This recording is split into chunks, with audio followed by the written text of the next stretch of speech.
मध्य प्रदेश सरकार ने 2 महीने पहले ही औपचारिक रूप से आनंद मंत्रालय का गठन किया है। अब ये आनंद मंत्रालय राहगिरी आयोजन की कमान अपने हाथ में लेने जा रहा है। भोपाल, इंदौर और ग्वालियर जैसे शहरों में हो चुके इस इवेंट प्रदेश के नए नवेले आनंद मंत्रालय का पहला आधिकारिक आयोजन बनने वाले हैं। इस मंत्रालय के अधीन आने वाले आनंद विभाग की जिम्मेदारी मुख्यमंत्री के विश्वस्त माने जाने वाले अधिकारी इकबाल सिंह बैस को दी गई है। नया विभाग प्रदेशवासियों को आनंद और खुशी देने के रास्ते तलाशने में जुटा है। बीते सप्ताह भोपाल में विभाग से जुड़े आला अधिकारियों की बैठक रखी गई थी। सभी अधिकारियों से ऐसे तरीकों और गतिविधियों के सुझाव मांगे गए थे जिसे आनंद और खुशी से जोड़ा जा सके। इन्हीं सुझावों और चर्चा के बीच राहगिरी के आयोजन पर सहमति बन गई है।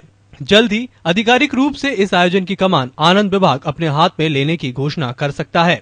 आनंद विभाग से जुड़ी गतिविधियों को लेकर तमाम सुझाव और प्रतिक्रिया विभाग के अधिकारियों की ओर से आई। इनमें योग, सहयोग, आध्यात्म से लेकर मेलों के आयोजन का सुझाव दिया गया। हालांकि विभाग ऐसे आयोजनों का चुनाव करना चाह रहा है जिसका ताल्लुक सीधे खुशी और उल्लास से तो हो, लेकिन उससे किसी भी तरह की कोई कंट्रोवर्सी या विवाद ना हो।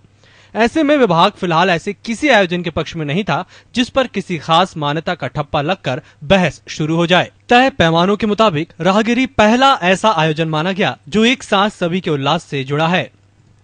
ये विभाग एक प्लेटफॉर्म होगा, अभी उसके रूप में हम इसको इस्तेमाल करेंगे और इसमें इस क्षेत्र में काम करने वाले जितने चिंतक हैं, मनीषी हैं, विद्वान हैं, संत हैं, हमारे देश के, दुनिया के भी हम जोड़ने की कोशिश करेंगे।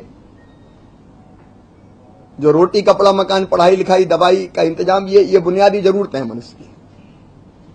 न्यूनतम बुनियादी आवश्यकताएं पूरी होना चाहिए, वो भी आनंद के लिए आवश्यक है। भूखे भजन ना होए गोपाला, धर लो अपनी कंठी माला, वो जरूरी है, लेकिन उसके अलावा भी कुछ चाहिए। अब उसके अलावा क्या क्या चाहिए, उसमें जीवन के प्रति सोचने का दृष्टिकोण, उसको कैसे परिष्कृत करें, उसके अनुरूप शिक्षा में पाठ्यक्रम कौन से जोड़े जाने चाहिए, क्योंकि एक तरफ हम विज्ञान की शिक्षा, इतिहास की शिक्षा, भूगोल की शिक्षा, भाषा की शिक्षा ये देंगे, जरूरी है ही, लेकिन जीवन की दिशा